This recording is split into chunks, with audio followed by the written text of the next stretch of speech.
Halo semuanya, di video ini kita akan membahas mengenai perlakuan permukaan atau rekayasa permukaan, ya, terutama dengan metode deposition atau lapisan.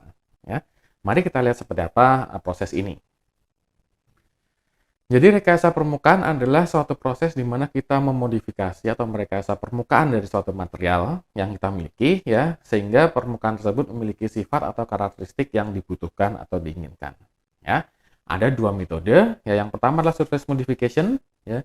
Surface modification ini adalah kita memodifikasi langsung material yang kita miliki, ya, sehingga permukaannya akan memberikan sifat atau karakteristik yang kita inginkan. Ya. Yang kedua adalah dengan cara overlay proses atau deposition. Ya, dalam proses ini kita memberikan suatu lapisan di permukaan, ya, sehingga lapisan tersebut akan memberikan sifat atau karakteristik yang diinginkan atau diperlukan. Ya, salah satu dari proses deposition adalah atomistic deposition process, ya, dan contohnya yang akan kita bahas di video ini adalah PVD atau physical vapor deposition. Ya, physical vapor deposition ini secara umum, ya, adalah dengan cara kita memanaskan material yang ingin kita gunakan sebagai pelapis, ya. Jadi material yang ingin kita gunakan sebagai pelapis tadinya dalam bentuk solid, kemudian kita uapkan, kita panaskan, ya, sehingga dia berubah menjadi bentuk uap. Uapnya ini akan tertransport, ya, akan menempel di material yang akan kita lapis, ya, sehingga dia akan menempel dan melapisi material yang kita ingin lapisi, ya.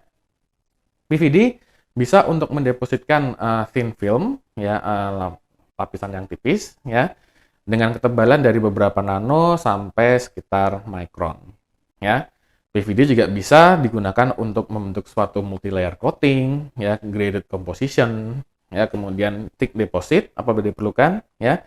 Dan mungkin dalam bidang penelitian dia juga bisa untuk membuat suatu freestanding structure. Ya, tapi dalam video ini kita akan membahas PVD dalam aplikasinya untuk suatu lapisan. Ya, PVD bisa digunakan untuk melapis atau mendepositkan suatu elemen, ya, unsur atau paduan, ya, atau juga senyawa dengan menggunakan reactive deposition process. Ya, reactive deposition process artinya adalah kita mereaksikan suatu pelapis, ya, dan pelapis itu juga bereaksi dengan gas yang ada di sekitar substrate kita atau material yang kita lapisi, ya, sehingga dia akan bereaksi kemudian melapis material yang kita miliki. Ya, contohnya di sini adalah titanium nitride, ya, atau juga contoh lainnya adalah titanium carbide. Ya, ini adalah reactive deposition process. Ada juga proses yang lainnya adalah quasi reactive deposition, ya, di mana dalam hal ini proses pelapisannya itu dibantu atau didukung oleh gas yang kita gunakan, ya. Contohnya dengan pelapisan ITO atau indium tin oxide, ya, oksigennya juga berasal atau dibantu dari plasma oksigen yang ada di sekitar substrate kita atau material yang akan kita lapisi. Ya, jadi itu kurang lebihnya prinsip dasar dari PVD untuk deposition filmnya. Nah, sekarang sistemnya sendiri, sistem PVD itu ada kurang lebihnya ada 4, ya. Yang pertama adalah vacuum deposition atau evaporation, ya, sputter deposition, arc vapor deposition, dan juga ion plating. Ya, kita akan membahas ini satu persatu, ya. Ini adalah contoh gambar atau ilustrasi dari beberapa proses PVD yang ada, gitu ya. Yang paling kanan sini adalah proses vacuum evaporation, ya. Di sini adalah sputter deposition, di sini adalah arc deposition, ion plating, dan ion beam assisted deposition. Ya, sebenarnya pada intinya ini adalah yang membedakan adalah hanya bagaimana cara pelapis itu menempel ke material atau permukaan material yang ingin kita lapisi. Ya, yang pertama adalah vacuum deposition. Ya, di sini kita menggunakan suatu pemanas, ya, untuk memanaskan material yang ingin kita gunakan sebagai pelapis, ya. Jadi material yang ingin kita gunakan sebagai pelapis itu kita panaskan, kemudian dia menguap, ya, dan uapnya ini akan menempel ke substrate, ya, atau material yang ingin kita lapisi, ya. Karena mekanismenya ada penguapan, maka bisa dibilang, ya, arahnya itulah line of sight, ya. Jadi benar-benar berhadapan antara material yang ingin kita lapisi dengan material pelapisnya. Ya, kelemahan dari line of sight ini sebenarnya adalah lapisan akan mulai muncul ya hanya di arah uap ini berada. Jadi hanya benar-benar berada lapisan akan tumbuh benar-benar di hadapan dari material pelapisnya. Jadi seperti ini ya. Jadi aliran vapornya itu dari sini misalnya, maka lapisan akan terbentuk di daerah sini. Ya. Apabila ada gangguan di sini, maka akan ada daerah yang tidak terlapisi. Ya. Juga seperti ini ya, di atas ini ya akan ada daerah-daerah yang sedikit tipis ya. Apabila terhalangi seperti ini maka tidak akan bisa terlapis. Ya. Maka hal ini akan cukup sulit apabila kita memiliki suatu lembah seperti ini ya. Apabila kita memiliki suatu lembah seperti ini ya dan aliran uapnya itu berasal dari sini, arah sini ya, maka akan sulit untuk mengisi lembah ini ya. Dia bisa dari atas langsung ya, tetapi apabila tidak diatur maka bentuk lapisannya akan seperti ini ya. Dia tidak akan konformal. Ya. Ini adalah untuk vacuum deposition ya. Pemanasannya atau thermal evaporation ini biasanya bisa kita gunakan dari pemanas ya, dengan menggunakan tungsten wire coil ya, atau kita bisa panaskan dengan menggunakan high energy electron beam ya. Jadi elektron kita tembakkan ke material pelapisnya supaya dia menguap. Ya. Vacuum deposition ya, ini proses ini berada dalam keadaan vakum ya, karena kalau apabila ada udara akan mengganggu dari proses penguapan ya. Vakumnya biasanya dilakukan di tekanan sekian, 10 pangkat min 5 sampai 10 pangkat min 9 torr ya.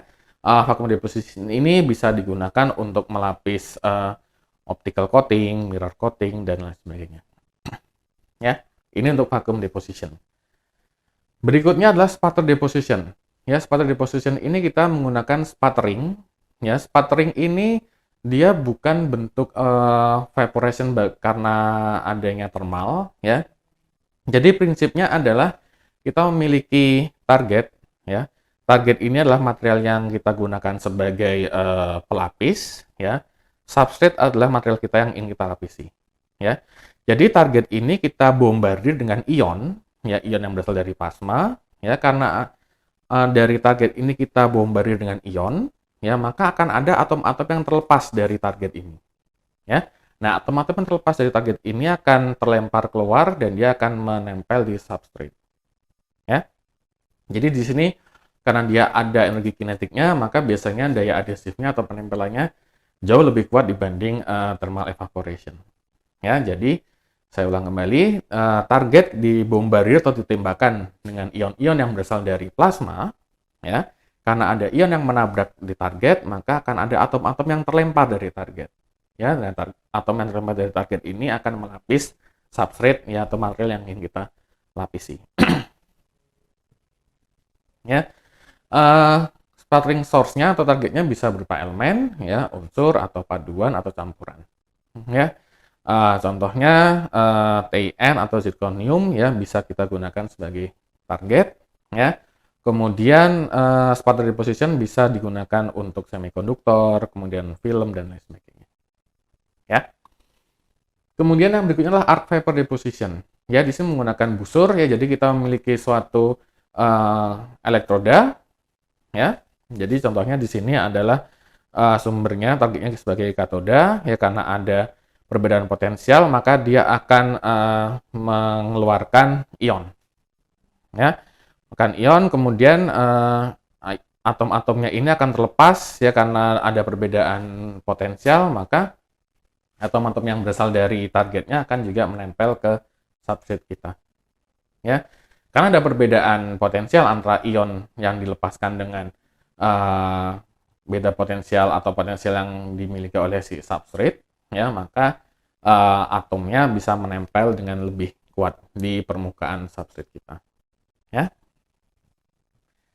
Berikutnya ya ion plating, ya ini sebenarnya adalah kombinasi ya dari thermal evaporation atau evaporation secara umum ya, kemudian dibantu dengan tambahan ion ya, dengan bantuan dorongan dari ion ya untuk menempelkan ke permukaan substrate ya.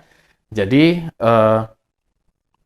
vapor dari targetnya itu bisa didapatkan dari thermal evaporation ya, atau dengan menggunakan sputtering ya. Ini akan menghasilkan vapor dari material yang kita gunakan sebagai pelapis ya, kemudian dibantu dengan dorongan ion ya untuk menempelkan ke permukaan substrate-nya ya. Dengan mengatur tembakan ionnya ini, ya kita bisa mengatur bagian mana yang perlu, misalnya bagian mana yang perlu lebih tebal, atau bagian mana yang bisa lebih tipis, ya, atau bagian mana yang densitasnya perlu lebih tebal, atau bagian mana yang densitasnya bisa lebih tipis, ya. Dan yang terakhir adalah electron beam, ion beam assisted deposition, ya. Di sini ionnya bukan berasal dari plasma, tetapi ionnya berasal dari ion GaN, ya. Ini adalah satu variasi saja dari ion plating. Ya. Ini penjelasannya ya.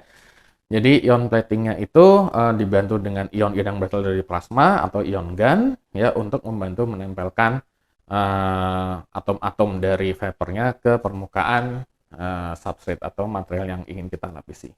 Ya. Ion plating bisa digunakan untuk mendepositkan hard coating, ya, optical coating dan lain sebagainya. Ya, baik. Sebenarnya cukup untuk pembahasan mengenai PVD di video ini. Sampai jumpa di video lainnya.